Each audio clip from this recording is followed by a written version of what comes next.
Y bueno, primero que nada, muchas gracias por atender la invitación a este festival, por compartirnos y a todas las demás personas que se sumaron a este momento de estar aquí, de coincidir. Le damos la bienvenida. Yo soy Alucandra y por ahí anda Coco, si no es que ya se me perdió. Por ahí anda Coco. Somos las representantes de Foto ETC, que prácticamente deviene de Foto Etcétera. Es un proyecto que nació hace 5 años. Anteriormente se llamaba Charlas Fotográficas y lo comenzamos haciendo en cafecitos de nuestra localidad. Nosotras somos de Ciudad Juárez, México. Siempre hemos estado compartiendo charlas relacionadas a la fotografía. Sabemos que esta disciplina pues es muy amplia, hay mucha variedad de temas, también en relación a obra de fotógrafos, a vertientes, y este año decidimos empezar con este festival en relación a la fotografía en el ámbito educativo, terapéutico y sociocultural. Y es por eso que nos sentimos muy agradecidas por atender esta solicitud por parte de Beatriz para que nos comparta sobre su conocimiento sobre la fotografía terapéutica. Así que bienvenida y bienvenidos y bienvenidas a todos.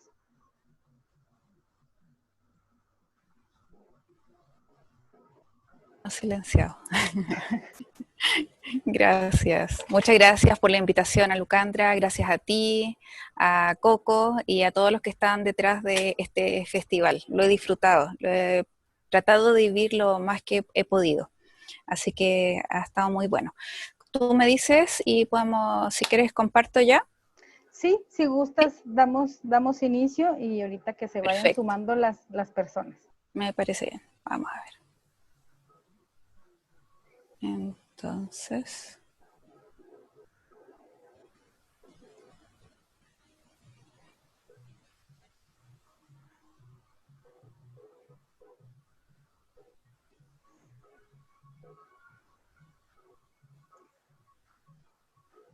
¿estamos bien ahí? ¿Se ve bien? Sí, se ve bien.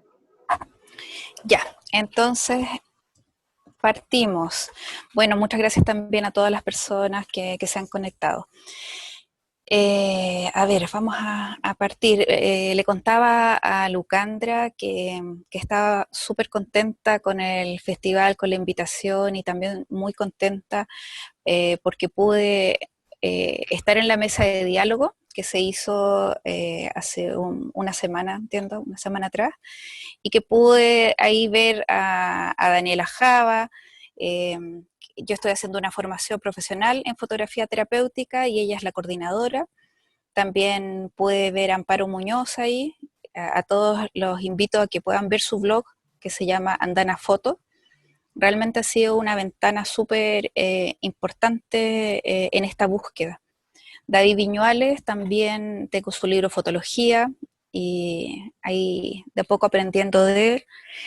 Y también a Luis Ancorena, que la visión que él tiene es una búsqueda espiritual a través de la práctica fotográfica. Seguramente este hallazgo que tuve de conocer a Luis Ancorena mediante este festival es muy importante porque es una visión muy similar, pienso yo, y hacia donde creo que puedo hacer un aporte. Le puse fotografía terapéutica fuera del contexto clínico porque me pareció que ya con los exponentes que les nombré recién era bueno poder tocar este tema desde afuera de lo clínico. La mayoría de ellos, creo que solo Luis no es psicólogo, pero todos los demás son psicólogos.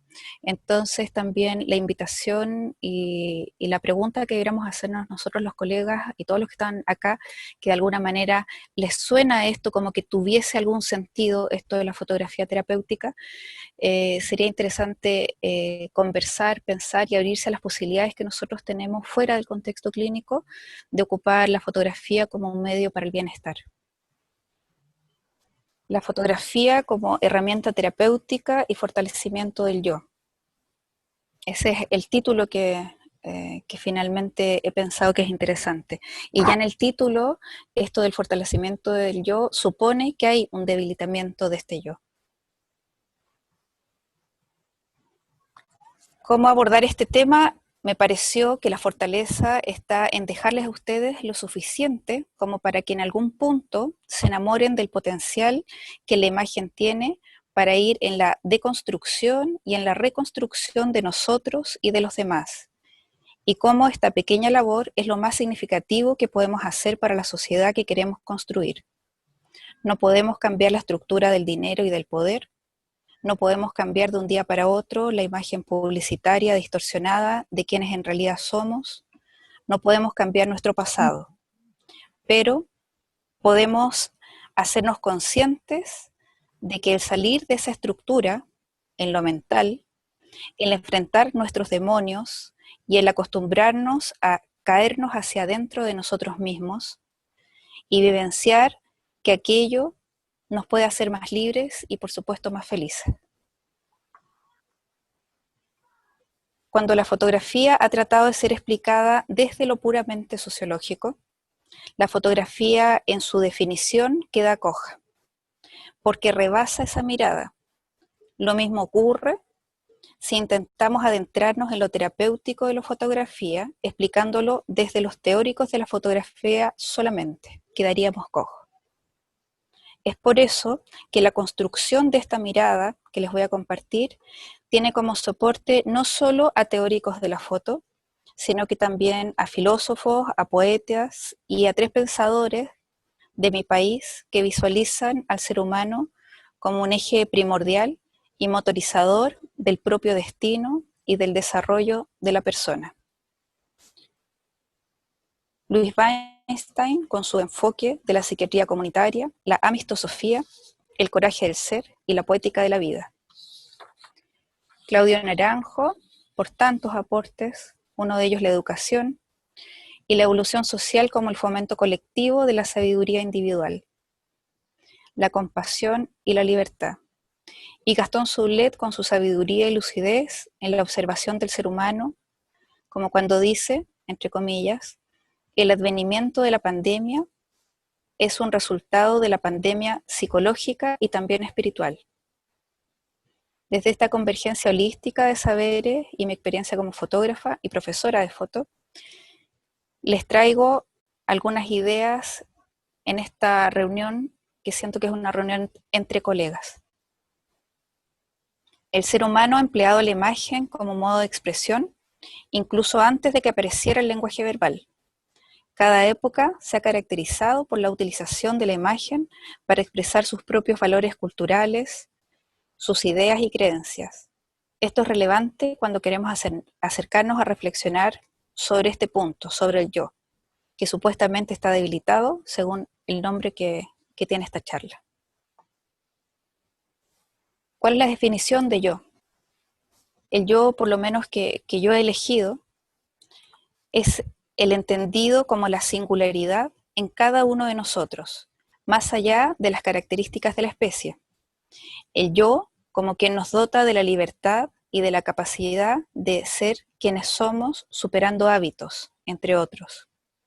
El cuerpo más elevado del ser humano, el único propiamente nuestro, el que nos dota de la posibilidad de determinarnos a nosotros mismos. La gota de divinidad que hay dentro de cada uno de nosotros. Extracto de la definición del yo de Steiner, Rudolf Steiner. ¿Por qué el yo estaría debilitado?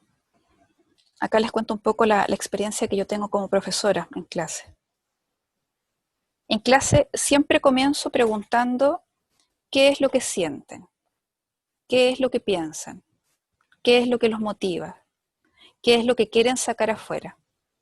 Y estamos en ese punto todo el trayecto, que en la Escuela Alpes son 3 semestres, y en RIA Talleres depende de cada taller.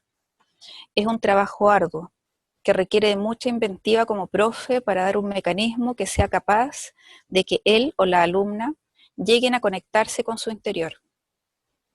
Y es necesario que se conecten con su interior porque solo ahí radica la respuesta. Lo que sale a menudo en las clases es la sensación de bloqueo, el no saber qué les pasa, qué sienten y qué quieren hacer.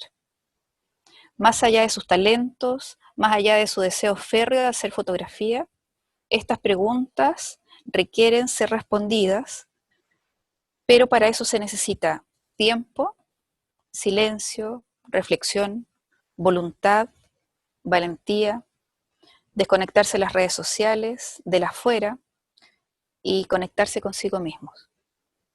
Ninguna de ellas está facilitada por esta sociedad. Hay una cita de Cummings que justo mi hermano me la mostró hace poco, que me parece muy interesante. El poeta dice, abro comillas, no ser nadie más sino tú mismo en un mundo que se esfuerza día y noche en convertirte en alguien más, implica luchar la batalla más dura que cualquier ser humano pueda enfrentar. Todo está dado para que no te encuentres. Hemos perdido el camino quizás hacia la propia identidad. Sin embargo, cada día más alumnas y más alumnos deciden utilizar la fotografía de manera simbólica para expresar sus emociones, incluso para enfrentar miedos o traumas del pasado. La pandemia que estamos viviendo y el estar aislados podría ser el momento para detenerse y preguntarse qué siento, qué quiero, qué me motiva. Igual como hacemos en clases. La pandemia nos pone de frente a la muerte. ¿Cómo no pensar en la vida que tenemos? Pero lo que sentimos es un bloqueo mental, la vulnerabilidad de la estabilidad emocional y psicológica de las personas. ¿Perdimos la capacidad de mirarnos hacia adentro? Gastón Sublet, filósofo chileno, entre otras cosas, dice, el hombre se cayó hacia afuera.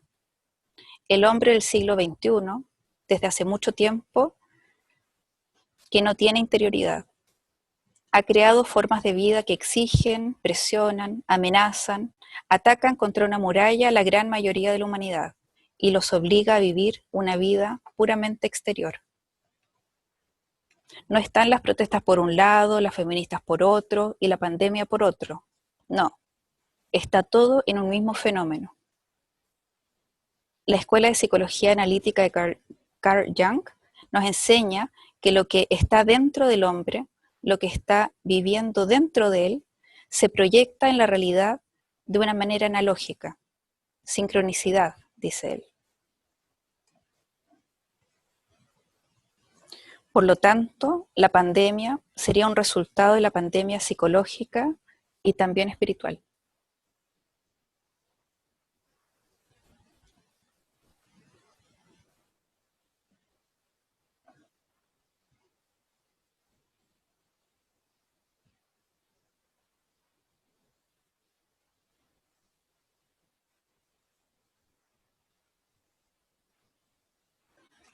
Quizás la fotografía puede ayudar en este panorama. Ha salido mucho en esta reunión la palabra consciente. Tengo la siguiente definición. Consciente es la habilidad de darse cuenta de uno mismo, la capacidad de percibirnos a nosotros mismos y de nuestra relación con el entorno. Cuando decimos eso, pareciera que estamos definiendo justamente lo que hacemos al tomar fotografías. La educación nos enseña a enfocarnos afuera, pero esto no nos hace más conscientes, nos olvidamos de nosotros mismos. Al relacionarnos con nosotros mismos y con el entorno, acción fotográfica también, nuestras sensaciones internas nos hablan y nos dan información continuamente. Ayudaría entonces a esa sensación de bloqueo. Aquí, como fotógrafos y docentes, tendríamos que preocuparnos de la dirección y la metodología en la cual realizamos los ejercicios. algo sabido es que el arte no es sanador por sí mismo, debe existir una guía y una intención al hacerlo sanador. Retomando lo de la mente en diálogo permanente, es este ruido constante, esta sensación que tenemos de estar cansados, de a veces no estar haciendo nada, pero sentir un ruido en la cabeza. Si no logramos aquietarlo, reaccionamos a lo externamente generando un juicio o clasificando lo observado basado en nuestra educación y sistemas de creencia. O sea, perdemos libertad y también para los creadores pierden la posibilidad de generar ideas propias, nuevas y creativas. David Lynch, el cineasta norteamericano, tiene el libro Atrapa el pez dorado, creatividad a través de la meditación.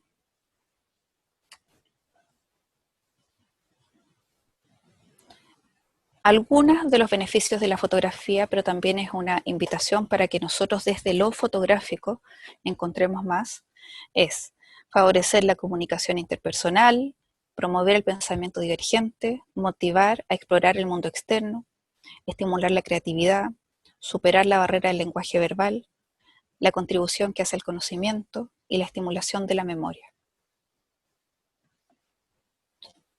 Les voy a presentar algunos casos de alumnos en clase que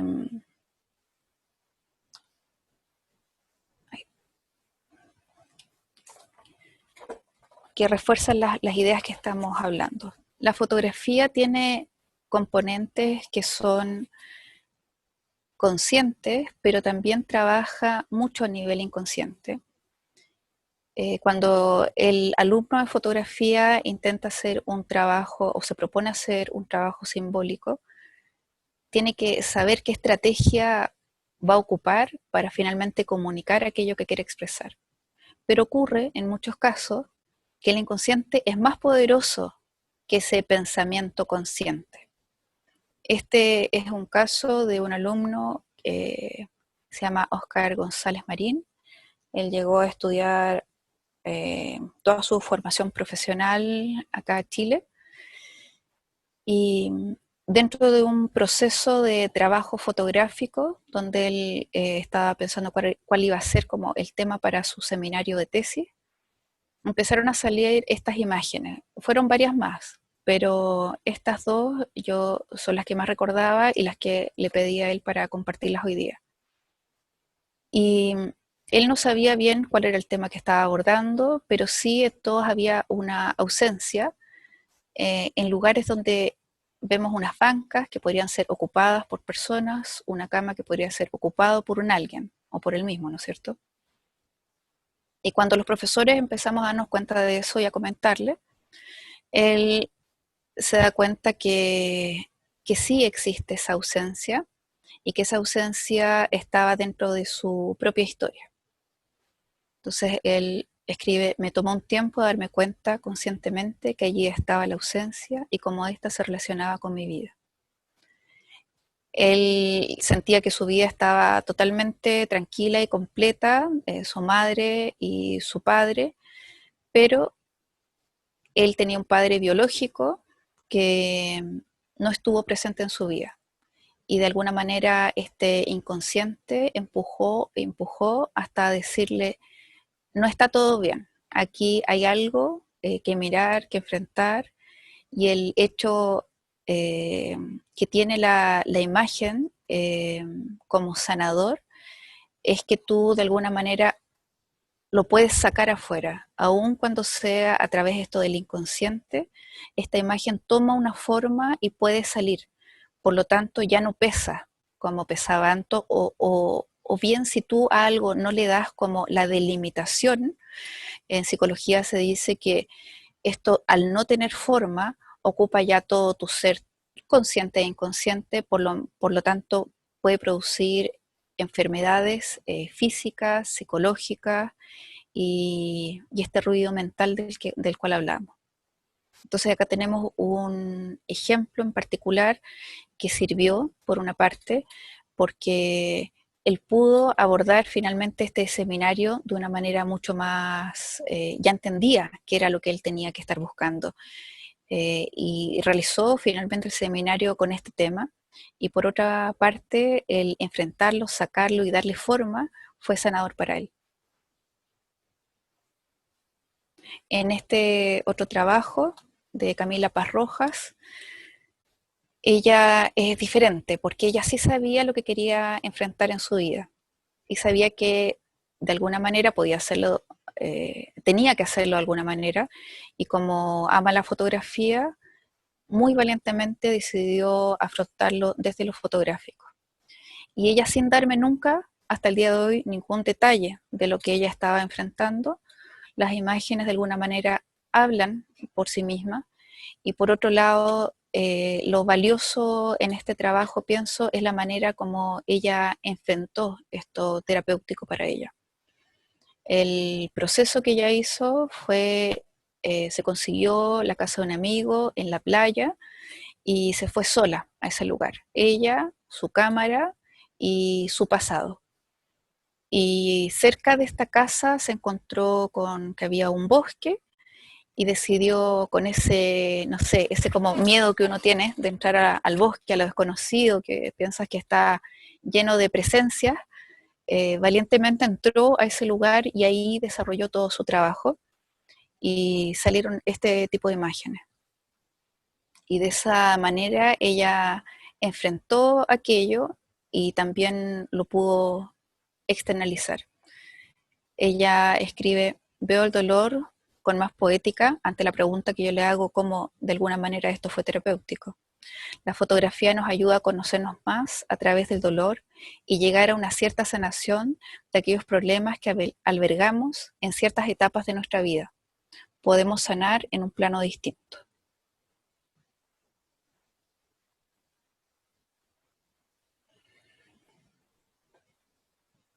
Yo estoy haciendo un estudio, como les contaba, en Argentina, fotografía terapéutica, y estoy justamente en un taller de introspectiva. Ya estoy en la segunda semana recién en ese módulo. Y estamos trabajando sobre la memoria y nos hicieron buscar fotografías de la infancia y relatar qué es lo que veíamos ahí, qué es lo que recordábamos. Entonces, ese es el contexto. Yo puse: el profesor de introspectiva me manda a escribir sobre mis recuerdos de infancia la semana pasada y aparece el vacío. No me acuerdo siendo niña, despreocupada, jugando, no estoy. Y en ese momento recuerdo estas fotografías que son parte de una serie inconclusa realizada hace recién 8 años atrás. Y al fin las entendí. Estaba buscándome en ese paisaje sin saberlo.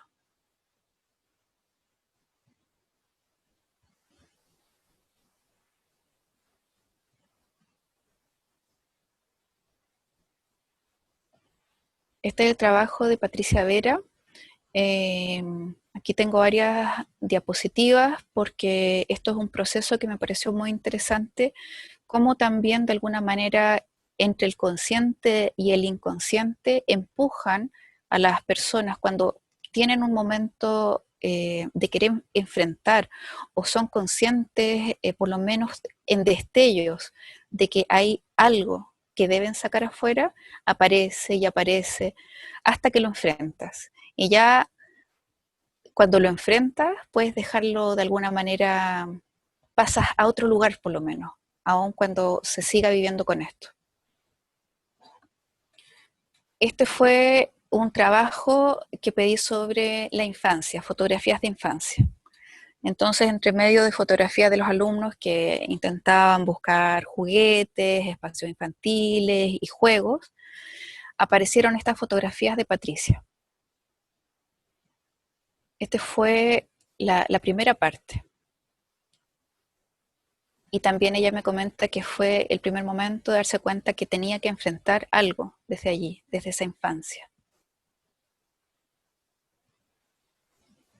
Me pareció que las imágenes eran bastante potentes y también que de alguna manera podía yo entender qué es lo que podía ocurrir acá, una infancia quebrada, ¿no es cierto? Voy a leer el texto que ella misma nos da. Sentir el fondo, quebrarse, visibilizar y ponerle rostro a nuestros miedos y heridas para luego tomar distancia.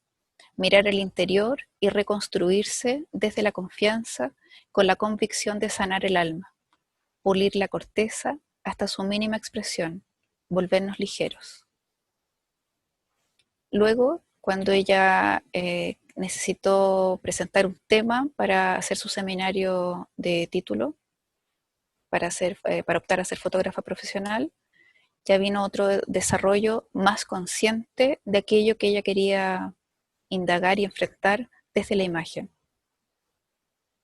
Esto es un trabajo completo, un proyecto completo. Yo solamente elegí 4 imágenes.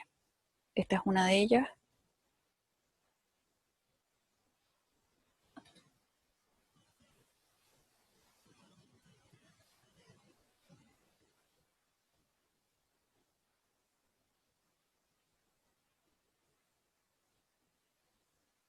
Estas son con las que termino.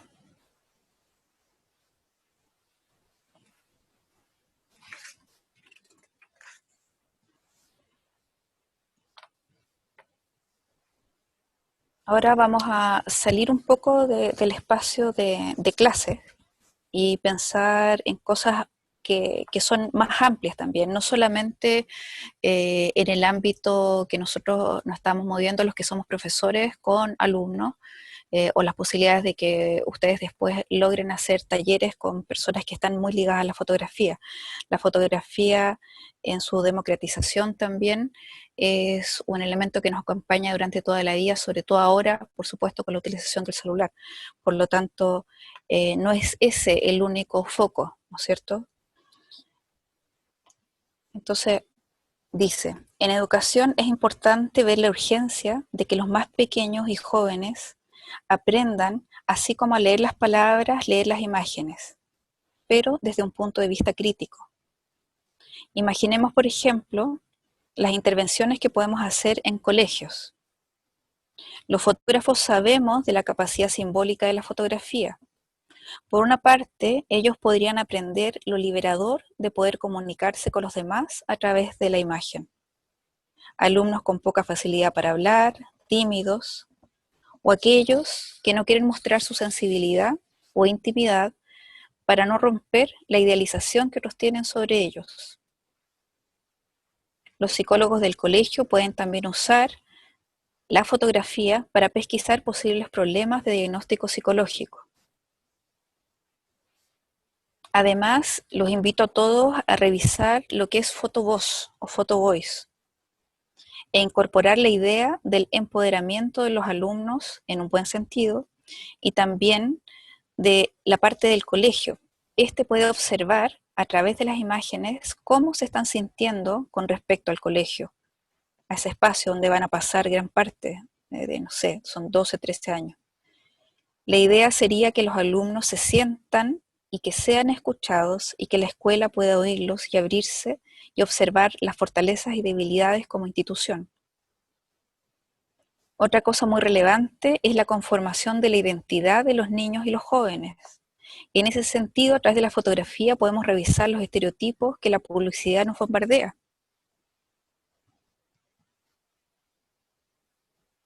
¿Cuándo se instalará una cultura crítica sobre las imágenes?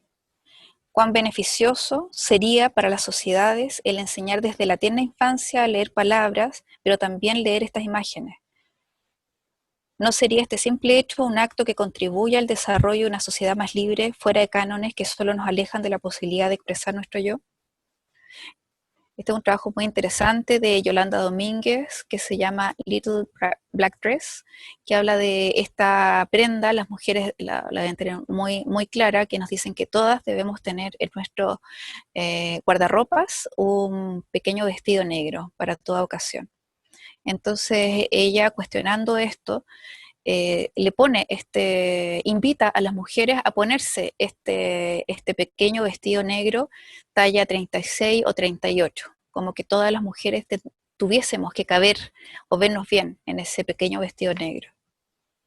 Dice, los estereotipos se instalan, ella dice esto, en nuestro imaginario por repetición. Están en nuestras vidas desde nuestra infancia, mucho antes de que podamos desarrollar una capacidad crítica para cuestionarlos.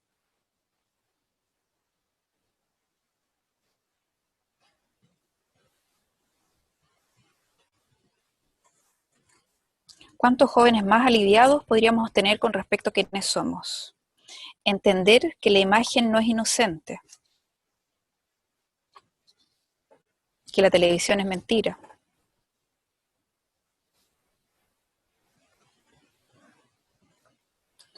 Hay muchas posibilidades de cómo la fotografía puede ser terapéutica, pero no quiero terminar sin hablar las posibilidades de hacer un trabajo de autoconocimiento y de sanación a través del álbum fotográfico.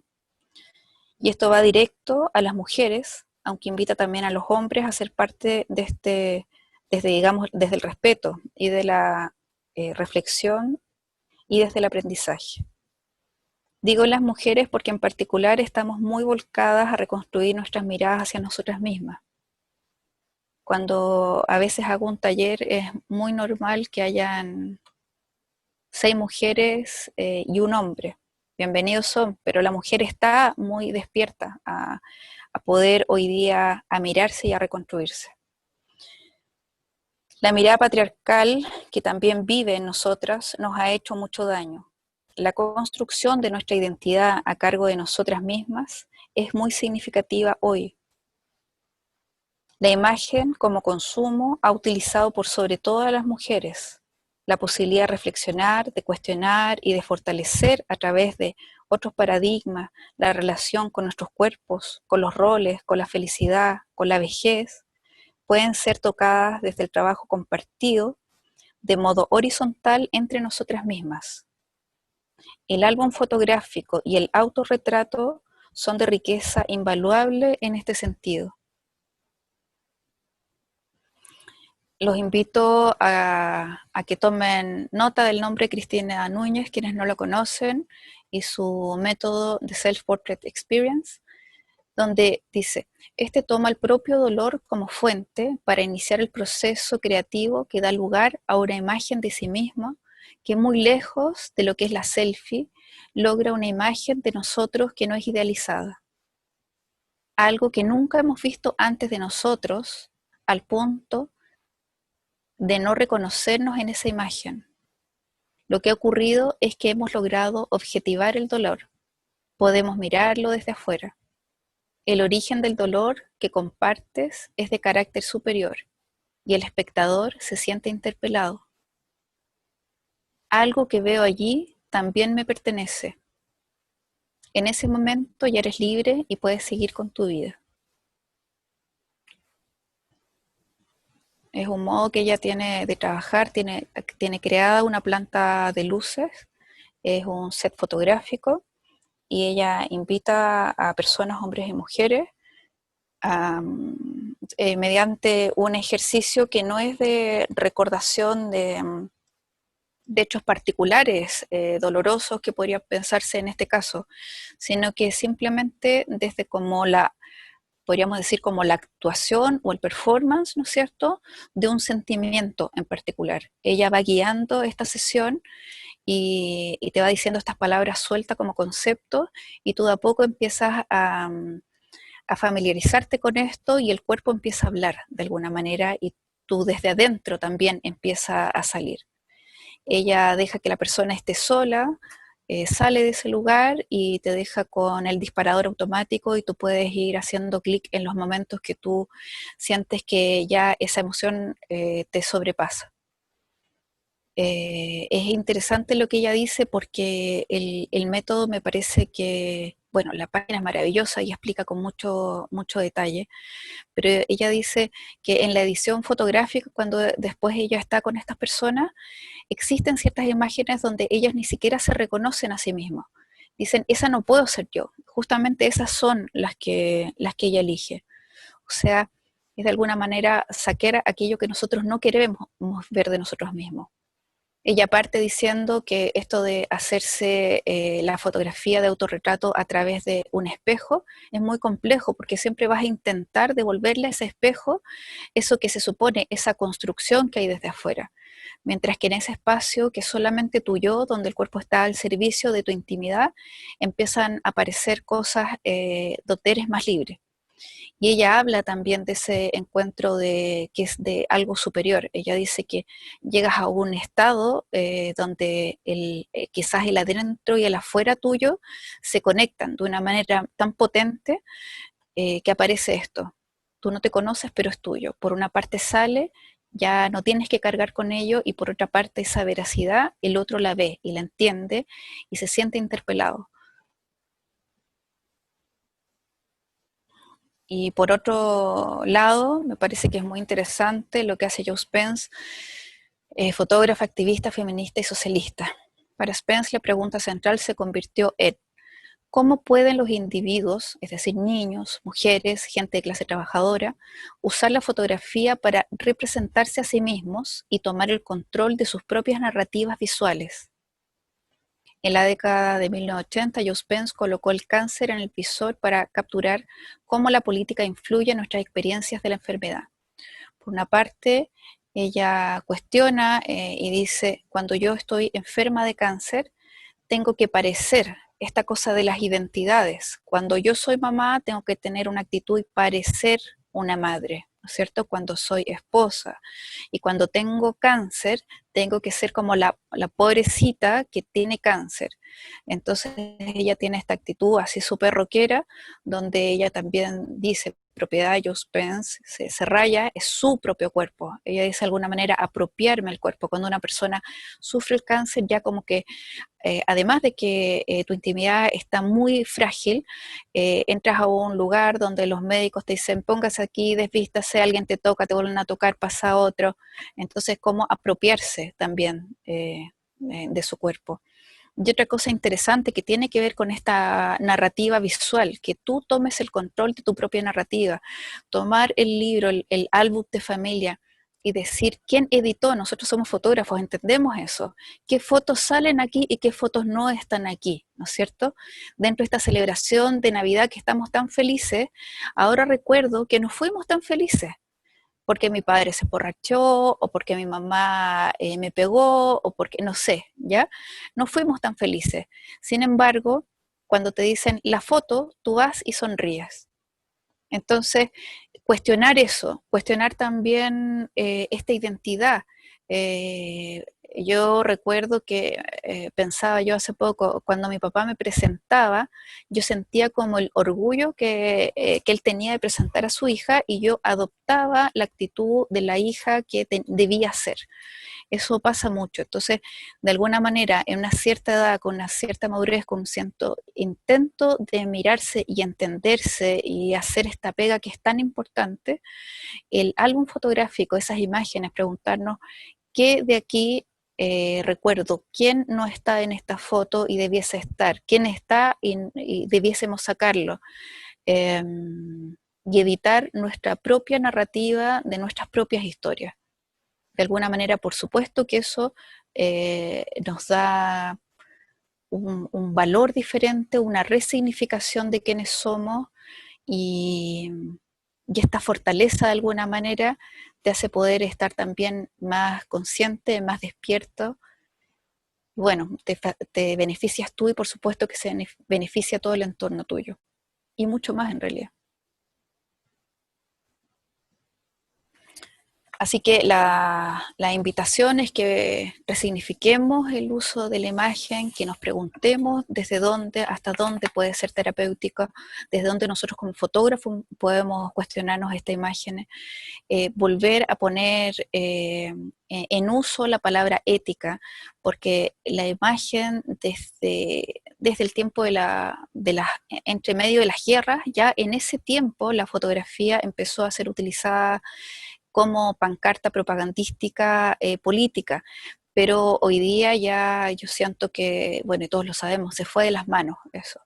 Por lo tanto, estamos haciendo un daño porque no estamos, nos estamos de alguna manera midiendo con algo que es totalmente externo. Por lo tanto, este remirarse a través de la imagen fotográfica con todo lo emocional que esto implica, creo que es una muy buena salida. Así que les agradezco muchísimo que me hayan escuchado. No sé cuánto tiempo me demoré, pero es más o menos lo que... algo de lo que quería compartirles. Muy bien. Y ahora si tienen alguna duda, pueden levantar la manita o si quieren algún comentario que tengan también, lo pueden hacer o en el chat, como gusten. Fue una profunda ponencia. Muchísimas gracias. Gracias a ti, Víctor, por estar. ¿Alguien más que quisiera comentar? Muy hermoso, de verdad. Interesante. Creo que en mí pusiste reflexiones muy profundas que no me había hecho y te agradezco mucho eso. ¿Eso lo dices tú, Coco? Sí, eso lo digo yo. Ah, qué linda. Dice aquí, ninguna duda, por el contrario, el discurso de Beatriz es hermoso, profundo y reflexivo. Sí. Totalmente de acuerdo. Por ahí creo que Cuauhtémoc levantó la manita. Adelante, amigo. Sí, para no dejar de hablar en cada sesión. No, Beatriz, muy encantado con tu charla. Me hiciste recordar de que tu país viene uno de las gentes que yo admiro. Yo no he querido tener nunca ídolos, pero he admirado a muchas personas. Y de tu país admiro mucho a 3 personas. Uno de ellos es Neruda y otro es Paul Freire. Y Paul Freire hablaba mucho de la libertad. Y básicamente su método se basó inicialmente en imágenes, no en fotografías. Pero yo como docente usé mucho las imágenes con su capacidad didáctica. Y ahorita que tú me estás abriendo un mundo que yo lo había como intuido y había utilizado algunos elementos, pero me estás dando una situación de hacer una síntesis vital muy importante de que si bien la imagen es poder, y el poder es utilizado para movernos como ratoncitos y para hacernos una cultura eminentemente consumista, eminentemente materialista. Creo que eso ha sido en mucho gracias a la imagen. Creo que con la democratización de la imagen y con la apertura de las mentes gracias a eventos como abrir esos vínculos de conexión entre personas diferentes y lugares diferentes, nos enriquece mucho y me hace reflexionar que sí es cierto, la imagen es poder, pero igual se ha utilizado para volvernos conejitos o ratitas de experimentación que nos puede servir para liberarnos. Estas reflexiones yo las había hecho, pero ahorita tú haces que tomen un sentido diferente. Te lo agradezco mucho y gracias por recordarme a Freire. Un abrazo desde Juárez. Un abrazo. Muchas gracias por tus palabras. Sí.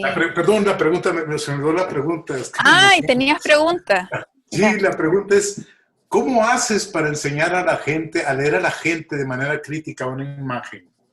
Yo sé que es muy complejo, pero dame unos tips generales. No, yo la verdad es que pienso que así como tú dices, yo percibía esto de lo terapéutico, de los beneficios y de todo esto, ellos también perciben que no todas tenemos que ser tan voluptuosas, que no todo el hombre tiene que ser tan canchero y tan, no sé, esta cosa de los estereotipos y todo. Entonces yo pienso que, por ejemplo, en la educación en colegio es simplemente llevar imágenes y preguntarte, ¿qué pasa aquí? Y yo estoy segura que eso va a salir de ellos mismos. De alguna manera, creo que una de las mejores maneras de enseñar, y aquí hay algo interesante que se llama en Chile círculos de escucha y en Argentina se llama la mateada, que es simplemente esto de volver a conversar, de volver a encontrar espacios donde conversemos y reflexionemos. Y si es que se hace con cierta metodología y cierta persistencia de conversar, preguntarse, reflexionar desde una edad muy primaria, tú ya te vas a dar cuenta, no vamos a poder cambiar que eso esté pegado afuera, pero es el hecho de que tú sientas una fortaleza, tú personalmente, de que no tienes que ser así y que hay algo más valioso dentro de ti. Y pienso que puede ser una práctica que debiera ser, varios ya lo han dicho dentro de este festival, que debiese ser ya como una institución el enseñar a leer imágenes, porque estamos muy desprotegidos. Entonces es cosa yo creo que de mirar lo que está ocurriendo. Podrías poner pedazos de películas y preguntarte también cuáles son los roles, ¿cierto? Eso también es re importante. Siempre vas a encontrar los mismos roles hechos por el mismo tipo de personaje. Entonces, aprender a ver una película que es en imágenes y están los roles, aprender a ver estas... es pura ideativa. Si yo creo que acá nosotros como fotógrafos, y por eso digo como colegas, tenemos que inventar metodologías para solucionar aquello. Pero eso se me ocurre como por ahora. También yo creo que el día de mañana no va a ser extraño que entremos a una sala de clase, ya sea con menores o con adultos, y pueda haber una clase de meditación. Este ruido, este estrés que tenemos, este que yo hablaba de ese chillido, de esta cosa, justamente era interesante porque decía, si es que tú no eres capaz de conectarte contigo mismo, siempre tus respuestas van a tener que ver con prejuicios o con esta armazón que hay para pensar, porque no alcanzas a llegar a ti mismo, no alcanzas. Entonces, tenemos una sociedad donde las personas no se conocen y están tristes. O sea, la cantidad de trabajo que yo veo del metro de Santiago, que obviamente que es muy parecido al metro de Argentina y de México, donde la gente, tú las miras y están tristes. Están tristes. Entonces, y todos están con estos aparatos, ¿no es cierto? Que es ser consciente de que todo lo que está haciendo la sociedad es que tú mires hacia afuera y que no estés conectado hacia adentro. Entonces también hay una cosa de rebeldía y de ponerlo así, de que yo me atrevo a decir, apago esto y miro hacia acá. Es lo único que puedo controlar. La vida no es cierta de certidumbre. Ahora deberíamos entenderlo. Imagínate cómo estamos con esto, uno, los despertares sociales en todas partes, y por otra parte la pandemia. No está esa certidumbre, no existe, porque la vida no es cierta. No es así. Entonces, aprendamos a vivir y lo único que podemos tener con un grado de verdad es lo que tenemos adentro. Entonces, bueno, no me extiendo más, pero por ahí. Por ahí. Gracias. Mi tercer personaje chileno es Gabriela Mistral, perdón. Sí, pues te La faltaba dejamos uno. sin Ah, ser y qué bueno, pues la Gabriela Mistral, sí, pues bien. Gracias, Cuauhtémoc. Aquí en el chat pues están mandando muchos mensajes muy bonitos de agradecimiento. Ángela dice muchísimas gracias, un viaje al interior, a mirarnos diferente. Luz María dice muy emotivo. Ángela dice me encantó. Marisol dice felicitaciones y da mucho que pensar y reflexionar. David nos dice gracias Beatriz. Rodrigo dice me gustó muchísimo, muchas gracias por esta oportunidad. Ahí está una pregunta. Dice, ¿piensas que esta capacidad de introspección está ligada a una especie de resiliencia? ¿Es un aspecto que tiene cada individuo o uno solo, uno más sensible? Me imagino que cada individuo es uno más sensible que otro.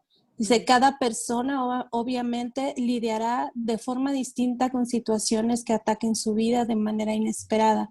¿Piensas que debemos explotar aquello que aún duele o esperar a que acalle esa pesadumbre en nuestras mentes? Uy, son un montón de preguntas. No, pero sí, le llevo el hilo a Sí, sí. Rodrigo. Sí, sí, sí. Por una parte, lo último, creo que sí, que hay que sacarlo. No puede ser eso de tenerlo adentro. No es porque lo diga yo, sino que porque todo lo que yo he podido leer y constatar tiene que ver con esto de sacar fuera. Eso mismo que les decía del círculo escucha son intervenciones que se hacen en cualquier lugar, en un hospital público, por ejemplo, y donde tú te sientas a hablar con gente que no conoces.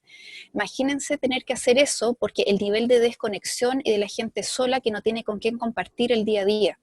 Y eso de conversar hace que las personas creen un vínculo con gente, yo he ido a esos círculos para ver de qué se tratan, que tú no conoces y te vas con una sensación exquisita porque conociste a un otro que nunca lo hubieras conocido y supiste algo de esa persona.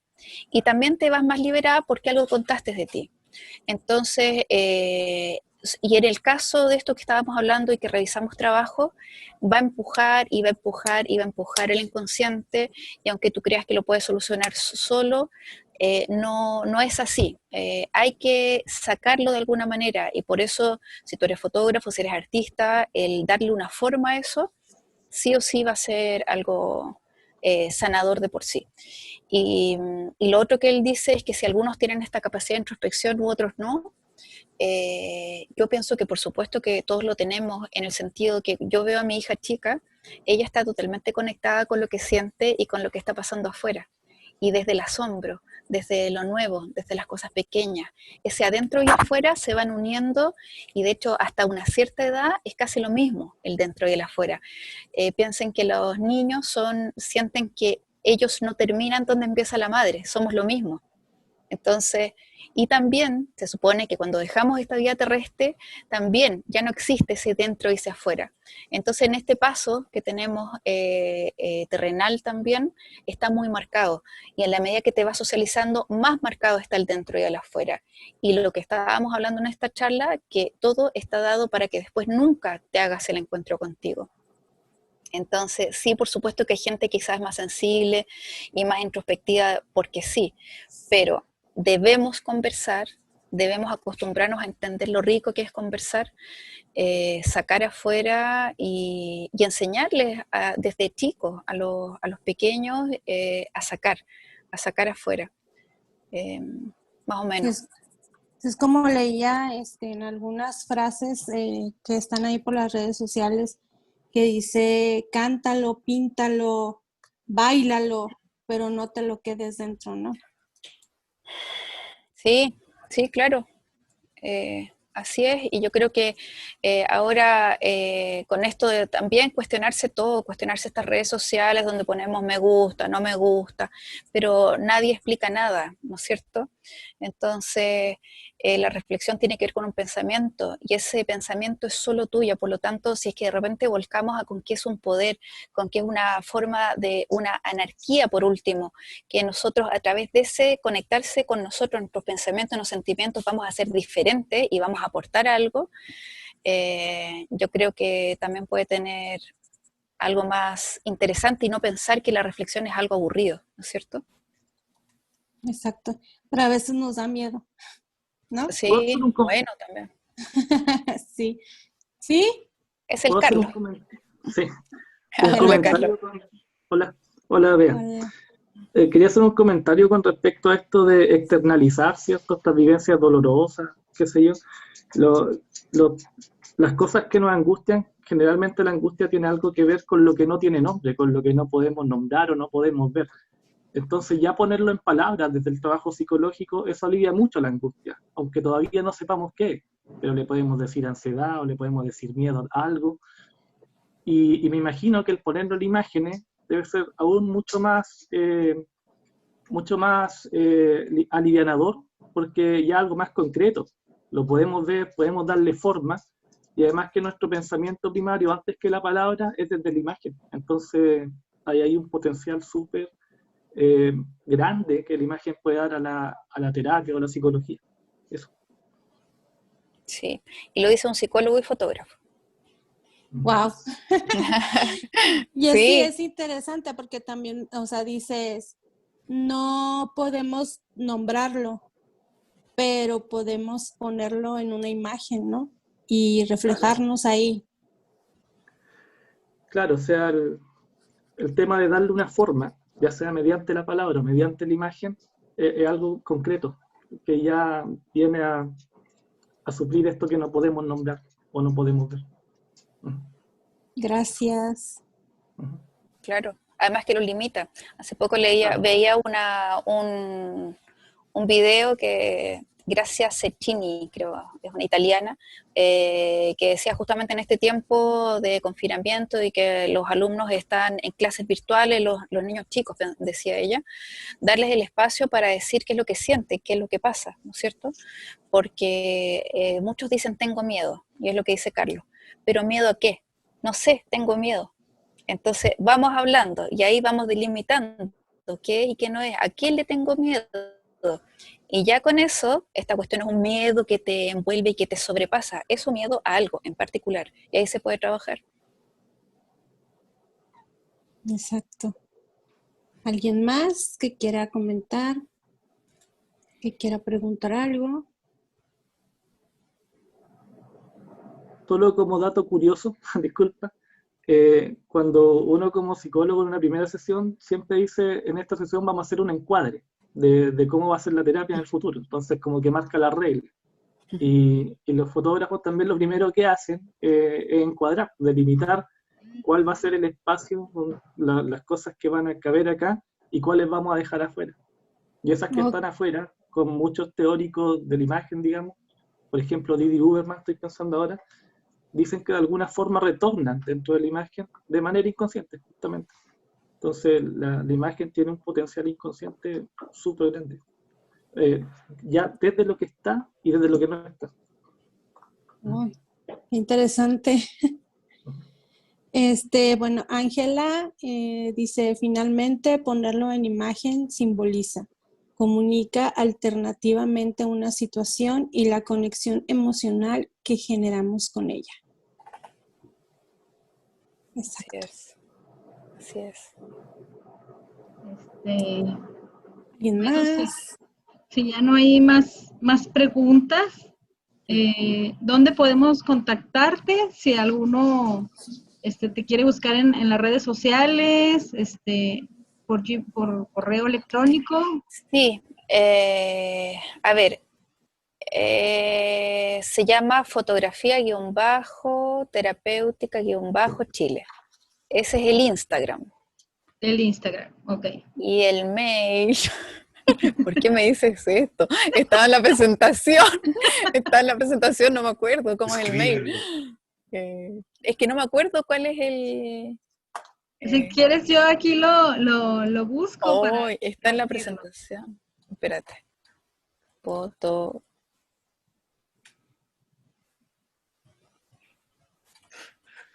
No cosas mundanas, por favor. Ni mi mail. ¿Cómo debería ser mi mail? Facebook. Se llama igual Fotografía Terapéutica Chile. ¿Será de punto Palma o no? No.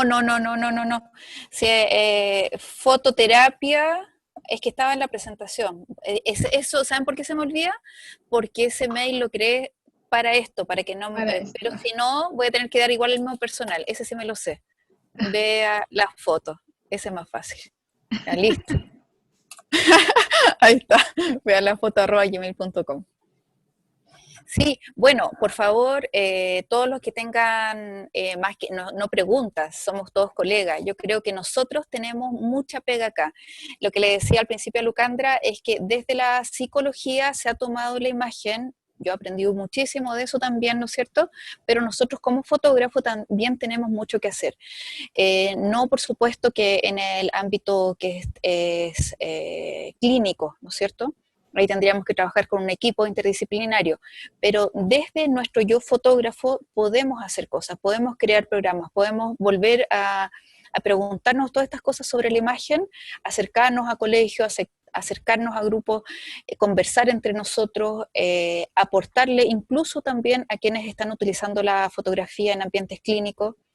Así que a mí me encantaría crear un grupo y que nos comuniquemos, que vayamos aportando ideas como un tipo de laboratorio de imagen y que vayamos sacando lo terapéutico de esta imagen. Así que si alguien también está interesado en eso, que me escriban para que vayamos viendo cómo, de qué manera podría eso funcionar.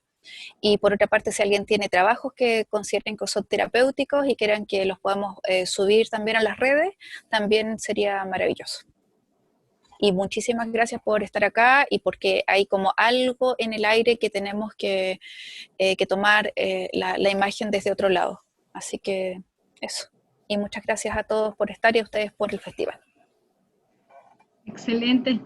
Muchísimas gracias, Beatriz. Gracias.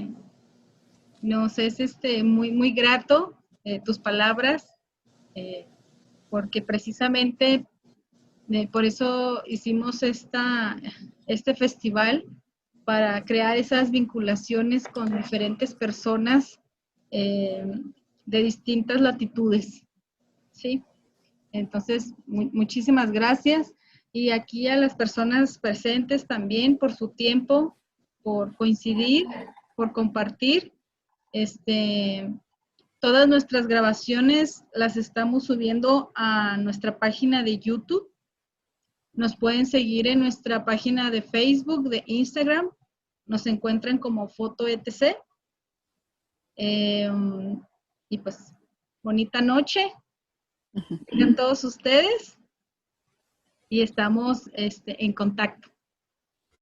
Buenas noches, muchas gracias a todos. Gracias, Beatriz. Chao, chao, chao a todos. Bye. Todos, todas, todes. Abrazos a todos. Bonita noche. Chao, chao. Gracias, Víctor, igual. Bye, bye. Bye.